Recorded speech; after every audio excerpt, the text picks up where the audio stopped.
Era 1, Ancient Origins. This is the full history of golf, from its violent beginnings 800 years ago to today's billion-dollar empire. We'll cover every major era, the shocking bans, royal scandals, equipment revolutions, legendary players, and the modern controversy that nearly split the sport in half. By the end, you'll understand how a chaotic street game became the world's most prestigious sport. The story of golf has a surprising prequel that begins not in Scotland, but in the Netherlands. The earliest written record of a golf-like game comes from around 1297, when a game called colf was documented in Dutch villages. But here's what makes this fascinating. By 1326, the Council of Brussels had already banned this outdoor street game, and the reasons reveal just how different early golf was from today's refined sport. Colf was violent, chaotic, and dangerous. Players used crude sticks to hit balls toward distant targets like posts, rocks, or church doors, sometimes hundreds of yards away through crowded streets. Imagine trying to hit a target while dodging horses, carts, and angry shopkeepers whose windows you just shattered. The Dutch word kolf, or kolven, meaning club or stick, is widely believed to be the root of our modern word golf, but the similarity ends there. What's remarkable is how quickly authorities realized this game was a problem. Cities across the Low Countries began banning colf,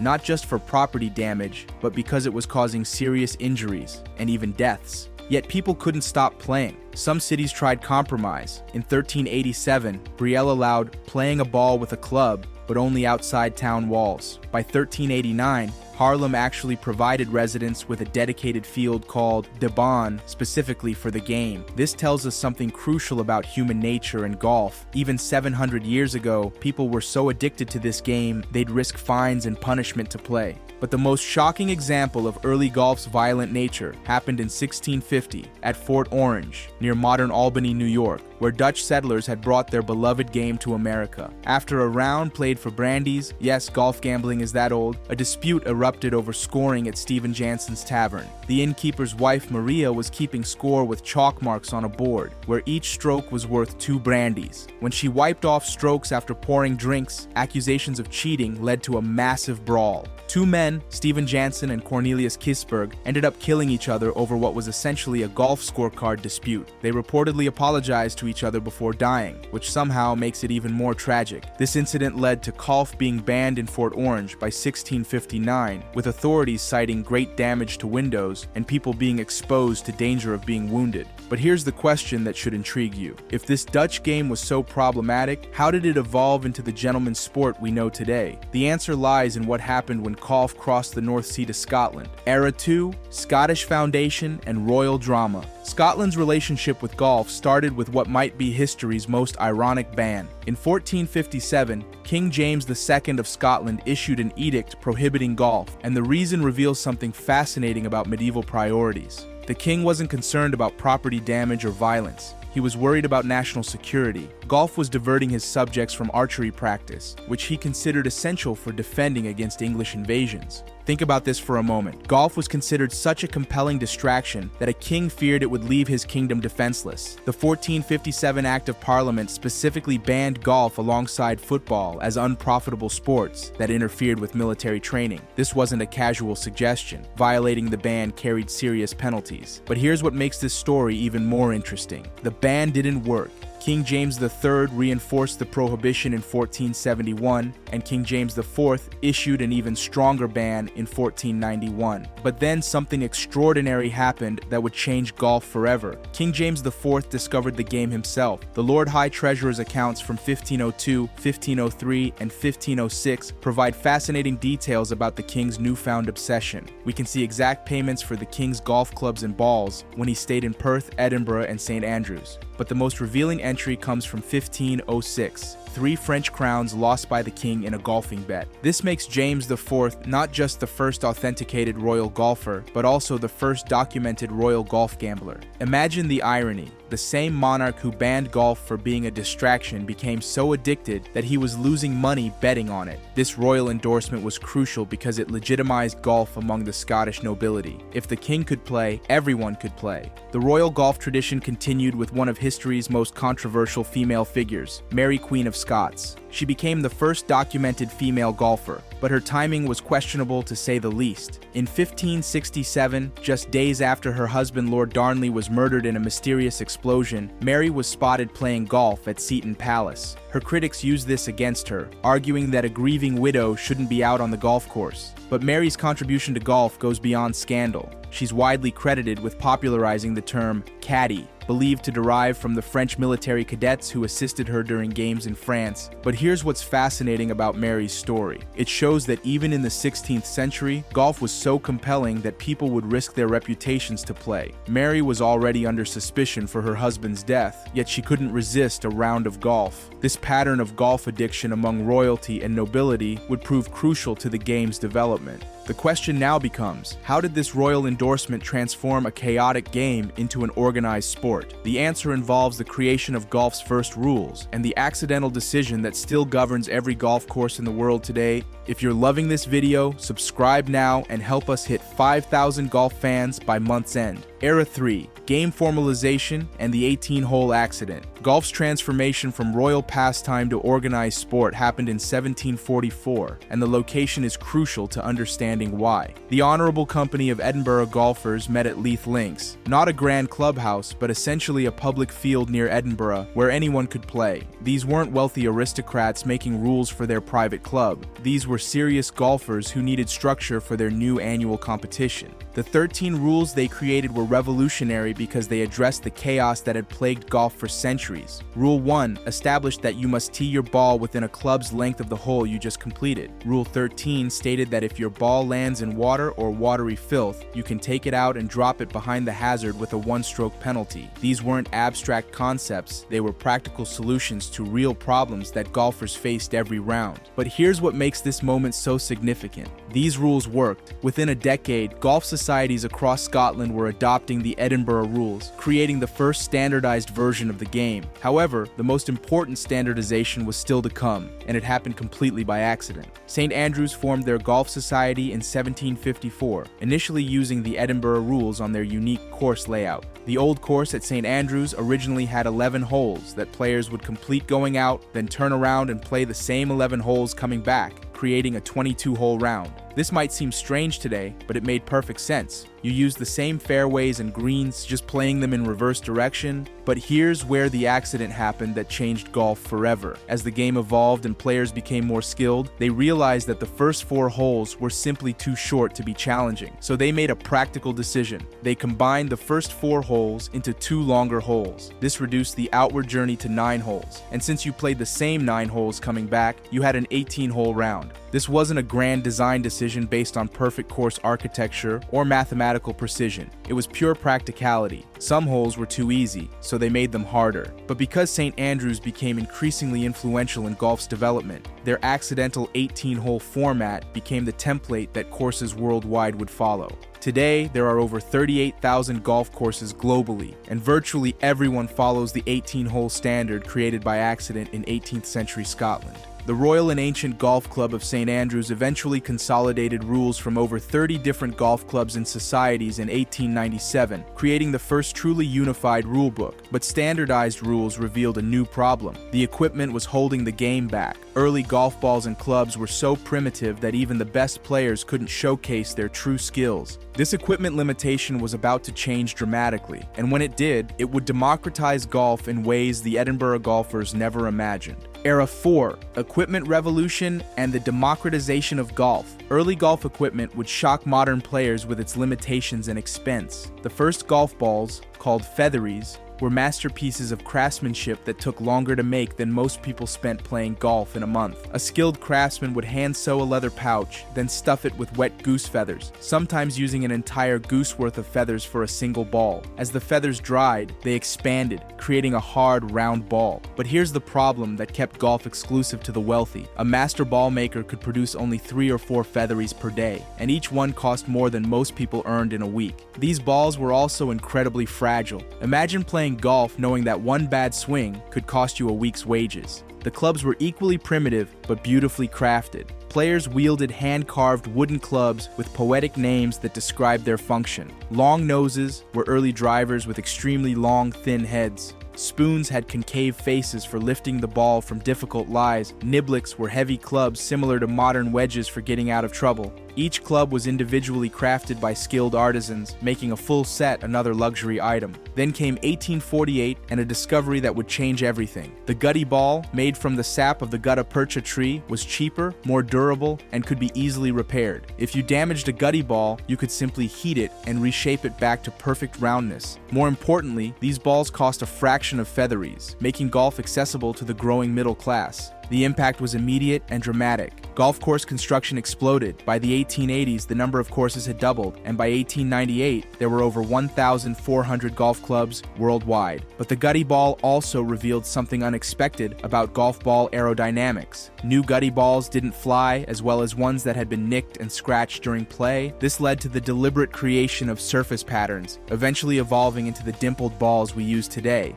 The next breakthrough came in 1898 with the rubber core ball, featuring a solid rubber center wrapped in high-tension rubber threads and covered with gutta percha. This ball flew significantly farther and lasted much longer than its predecessors. Suddenly, golf courses that had been challenging became too easy, leading to the first course lengthening in golf history. Club technology evolved alongside balls, but the changes were more gradual. Steel shafts replaced hickory wood in the 1920s, providing consistency that wooden shafts couldn't match. Hickory shafts had unique personalities. Some were stiff, others flexible, and they could break at crucial moments. Steel shafts meant that every club performed predictably, allowing players to develop more consistent swings. The equipment revolution culminated in 1991 when Callaway introduced the Big Bertha driver. This oversized metal head was forgiving in ways that traditional wooden drivers never could be. Mishits that would have been disasters with persimmon woods became playable shots with Big Bertha. The club was so successful that it sparked an equipment arms race that continues today. But here's the crucial point.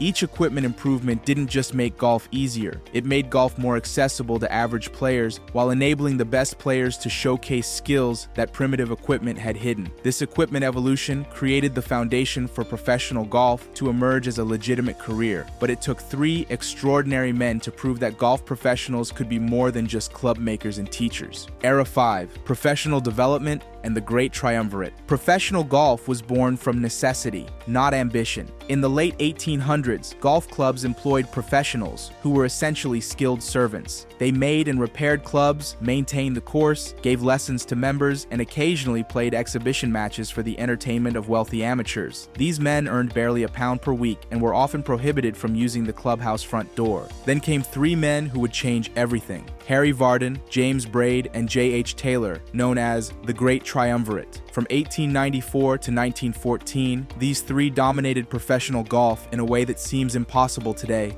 They won 16 of the 21 Open Championships held during that period. Vardon claimed 6 victories, while Braid and Taylor each won 5, but their impact went far beyond tournament victories. Harry Vardon became the most influential golfer of his era, not just for his 6 Open Championships, but for revolutionizing how people held the golf club. The Vardon grip, where the little finger of the right hand overlaps the index finger of the left, seems simple, but it was a breakthrough in club control. Before Vardon, most golfers used the baseball grip with all 10 fingers on the club. Vardon's overlapping grip provided better hand unity and club control, and it's still used by the majority of professional golfers today. But Vardon's influence extended beyond technique. He was the first golf professional to become a celebrity, touring America and drawing massive crowds who came to see the man who had mastered the game. His 1900 US Open victory helped establish professional golf in America and proved that the best players could draw paying audiences. James Braid contributed as both a champion and an architect. After his playing career, he designed over 200 golf courses, including many that are still considered masterpieces today. Braid understood that great golf courses should test every aspect of a player's game while remaining fair to golfers of all skill levels. His architectural principles influenced course design for generations.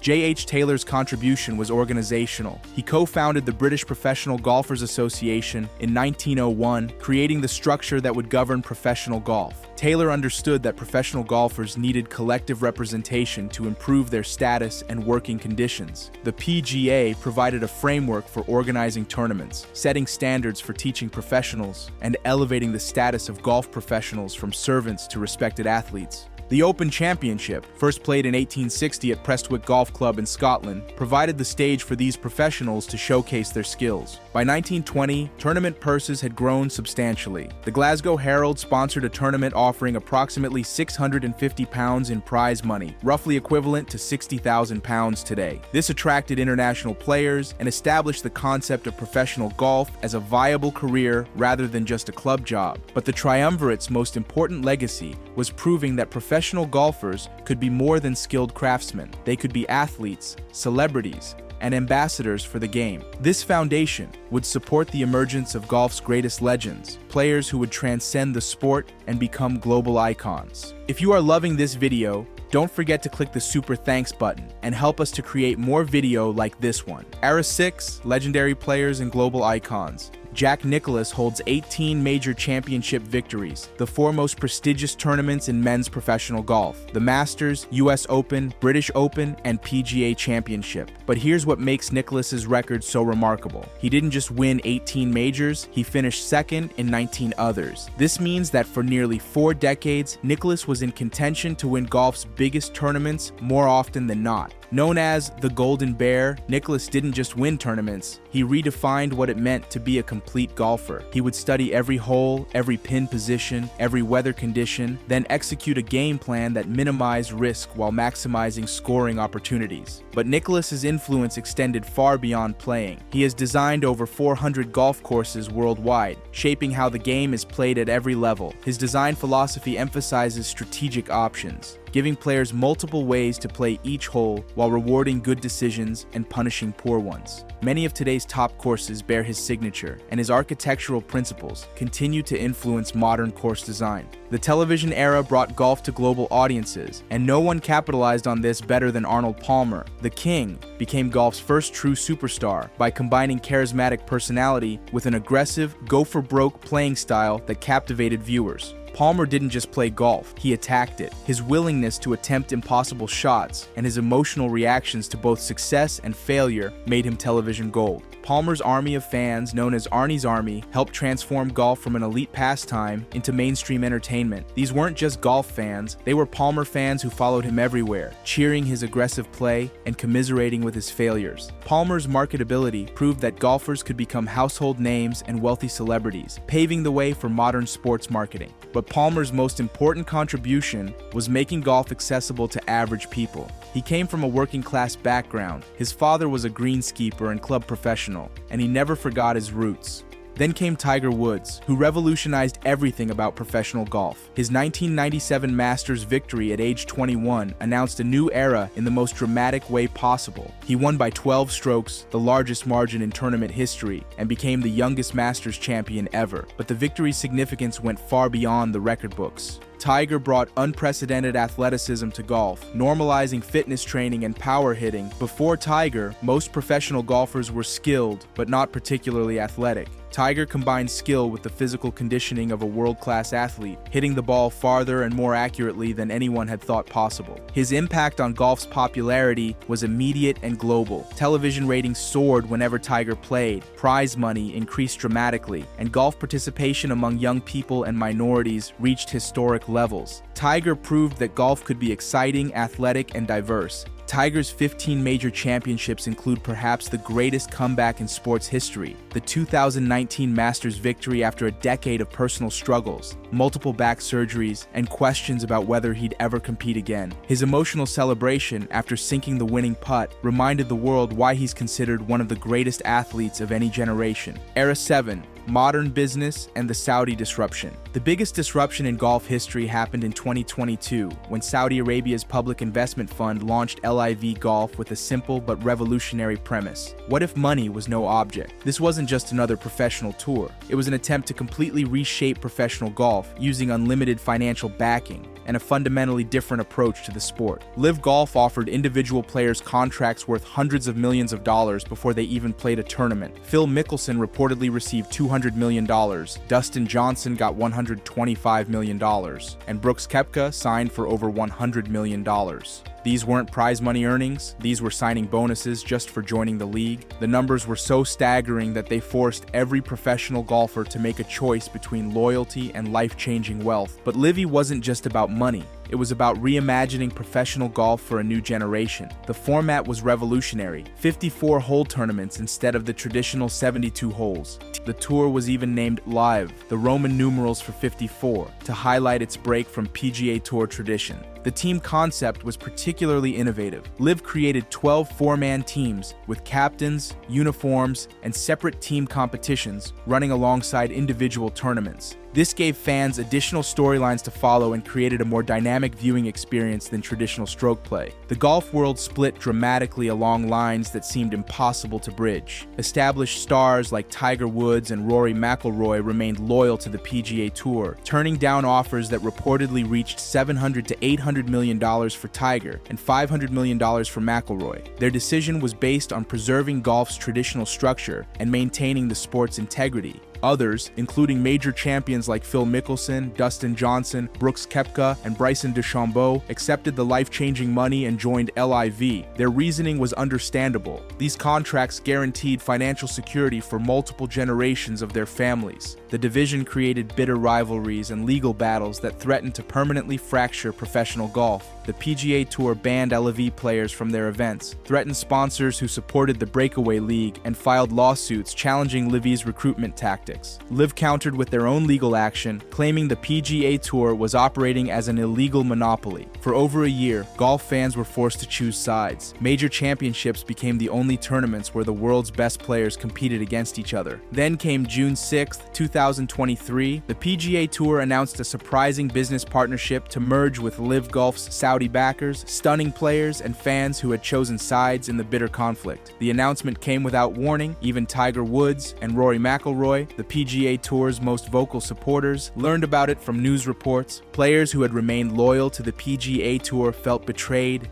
The framework agreement remains complex and ongoing, with details still being negotiated. But one thing is certain: professional golf will never be the same. From a violent Dutch street game banned for breaking windows to a global empire worth billions, golf's 800-year journey reveals humanity's endless capacity for obsession and innovation. What started as medieval chaos became royal passion, then gentleman's sport, and finally worldwide phenomenon. Through bans and scandals, equipment revolutions, and legendary champions, golf endures because it perfectly balances individual skill with unpredictable challenge, ensuring its story will continue evolving. You can watch our next video here. Thanks for watching.